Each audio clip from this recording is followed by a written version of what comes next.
Every month, thousands of people Google search for how to run faster and longer without getting tired. In the context of sprinting, this makes sense because running faster and maintaining one's speed is critical for performing well in all sprint events. Here we'll discuss a few ways that you can train to run faster and longer without getting tired. The first step in your journey to running faster and longer is to build a proper base. For a sprinter, this will come in three forms: building an anaerobic base of sprint capacity, building an aerobic base through easier, longer tempo runs, and building a base of strength with proper strength training. Anaerobic sprint capacity is, at least to me, a quality that is imperative for long-term success in the sprints.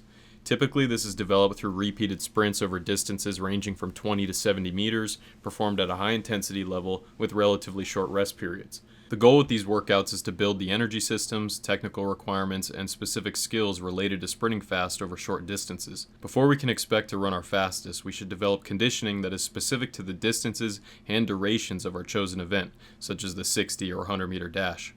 Beginner sprinters can go for something like 10 by 30 meters with 2 minutes rest in between each sprint, whereas a more experienced sprinter may work up to 12 by 60 meters with 2 to 4 minutes rest between each repetition. Repetitions can be broken into sets of 2 to 4 sprints with longer rest between sets, or the workout can be done as one continuous set. For these workouts, make sure that you choose a distance over which you can maintain your technique and speed for the duration of the workout. As such, you should start with shorter distances and build up over time as you progress through your training. While anaerobic energy systems are the most specific and important for short sprint events, aerobic and cardiovascular fitness is quite important for sprint athletes. For one, having a healthy aerobic system is important for overall health. Second, aerobic development can help improve your recovery times between more intense sprints, making your specific, high-intensity sprint sessions better. Third, these runs help build ankle stiffness and the skill of sprinting, but at a much lower intensity than our more specific sprint sessions. Depending on your event, tempo runs can be as short as 90 meters or as long as 500 meters. Each run should be performed at an intensity between 50 and 80%, with rest periods kept short, such as 1 to 3 minutes. The goal with these workouts is not to run fast, but rather to run consistently throughout the entire workout. If you slow down significantly throughout the workout, you likely went too fast on the earlier reps. By running relatively slow once or twice per week, you can work on general qualities related to running without adding too much stress to your central nervous system.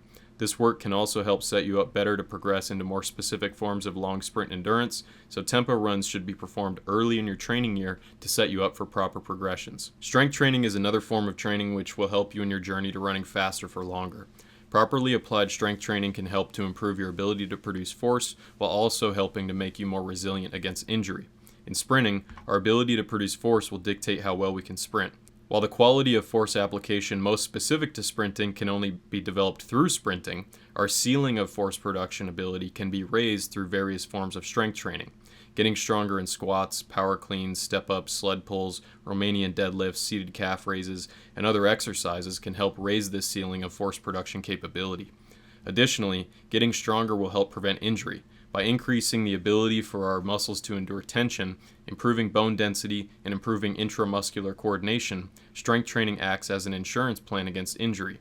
Just make sure that you do not go crazy with 99% grinding lifts, as these can be very fatiguing and can increase your risk for injury. With strength training, stick to the concept of stimulating but not annihilating your body. Once a proper base has been built through these previously described forms of training, your sprint training and strength training should intensify over time. Rest periods will increase, intensity levels will increase, and the overall central nervous system stress will also rise. To intensify our training, we'll use forms of training such as maximal acceleration and speed development workouts, speed endurance and special endurance training, and reactive strength development workouts. Once you have built up some training volume in previous phases and acquainted your body with the demands of sprinting workouts should be intensified in an effort to improve performance through enhanced acceleration and maximal velocity sprinting abilities. Maximal effort acceleration training consists of sprints ranging from 10 to 40 meters, performed at maximal or near maximal intensities, with rest periods long enough to recover well and maintain sprint quality throughout the workout. Acceleration workouts will improve one's ability to accelerate toward higher top speeds and to do so efficiently. If we work too hard during acceleration due to poor mechanics, our ability to run faster for longer will be inhibited. We need to accelerate maximally to run as fast as possible, but there needs to be an aspect of mental relaxation and a proper progression of rhythm, stride length, and stride frequency throughout the sprint. By performing maximal effort accelerations, we can develop the specific qualities needed to start off our sprints in a good manner, including both the energy systems and the technical movement patterns that sprinters need. The key to running faster is developing maximal velocity sprinting abilities. An athlete who can accelerate well but does not have a stellar maximal velocity will struggle to win races and set personal bests. Similarly, an athlete with great endurance but poor top speed will not be prepared for running fast in the short sprints. To develop top speed, athletes should perform low volumes of maximal effort sprints ranging from 35 to 60 meters, with full recoveries in between the sprints. During these workouts, the quality of the sprints needs to be prioritized over anything else. If you do too many sprints or do not rest long enough, you will not be in a good place to stimulate improvements in maximal velocity sprinting. Workouts can be performed as flying sprints, where you accelerate smoothly into a zone of maximal velocity sprinting, or as flat-out sprints from a standing or crouched start. Less experienced athletes can start off with 10-meter flying sprints, whereas more advanced athletes can progress to 30-meter flies or flat-out 50 to 70-meter sprints. Rest times can range from 6 to 15 minutes depending on the athlete and the workout in order to facilitate maximal efforts during each sprint.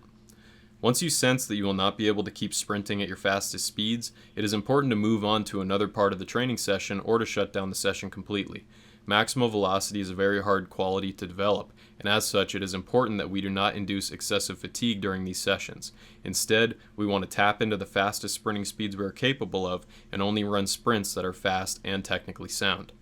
Over time, your body will learn to move more quickly, to apply more force in short periods of time, and to better coordinate the movement patterns needed for top speed sprinting. This process can take a long time, so it is important that maximal velocity sprinting is in your program throughout most of the training year. While speed training will help us run faster, speed endurance training will train our bodies to run faster for longer without getting tired. Speed endurance is defined as maximal effort sprints over longer distances, with short speed endurance ranging from 60 to 120 meters, and long speed endurance ranging from 120 to either 150 or 180 meters in length. Special Endurance Training 1 is defined as sprints between 150 and 300 meters, and Special Endurance 2 training is sprints from 300 to 600 meters in length. Similar to speed development workouts, speed endurance and special endurance training workouts should be performed at maximal intensities with long rests in between sprints to facilitate full recovery.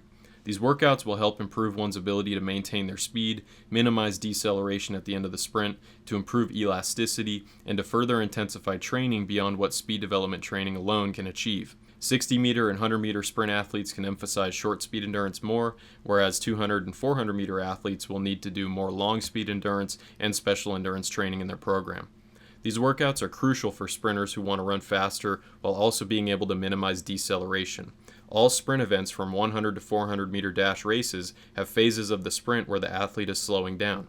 Athletes who can slow down the least tend to have the strongest finishes in their respective sprint events. Because of this, we need to train the technical and physiological aspects related to minimizing deceleration during sprints. By performing speed endurance and special endurance training, we can train our bodies to run faster and longer without getting tired. Just make sure that you work up to these workouts and not jump straight into them at the beginning of the year. These are very intense, very fatiguing, and you need to be in good shape before you introduce this type of training. Once general and near maximal strength abilities have been trained in the gym, it is important to shift more toward reactive strength as your season progresses. Being strong is great, but it can only help us as sprinters if we can use that strength rapidly during the short periods of time in which we are in contact with the ground. Reactive strength can be trained through exercises with smaller ranges of motion, moderate to lighter loads, and through plyometric activities. If you are performing full squats in your off-season, you may progress toward half squats, then quarter squats, or low box step-ups over time. Squats can also progress from slower eccentric phases toward a faster eccentric phase, with variations such as drop squats being used. Drop jumps, bounding exercises, banded hops, and pogo hops can also be used to develop reactive strength. Just as our sprint training progresses on a continuum from slower to faster, shorter to longer, and from shorter to longer rest periods, lifting can progress in a similar way as well. In the gym, we can move from slower, heavier movements over large ranges of motion to faster movements over smaller ranges of motion with shorter time under tension or shorter ground contact times.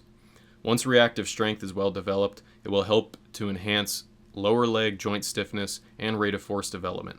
If we can generate force more quickly while we sprint, it will be easier to sprint fast and maintain our speed compared to as if we were only competent with slower forms of strength training. While training for the physical demands of sprinting is of great importance, you must also consider that perfecting your specific skills and sprinting technique will ultimately allow you to run your fastest. Getting stronger and improving your physical sprinting abilities will help improve your technique, but you must also be keen to do the work to improve your technique itself.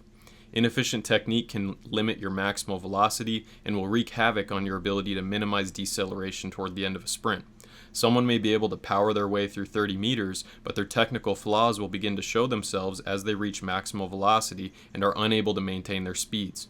If you want to sprint faster for longer, then your technique needs to be adequately developed.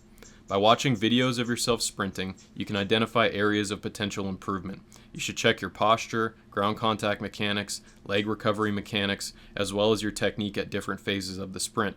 Some athletes are better at acceleration, while others are better at top speed or speed endurance phases, so what you need to improve on may be different from me. Watching elite sprinters can help show you common themes of optimal sprinting technique and may help guide you toward a more productive technical model than if you only watched yourself or your peers sprint.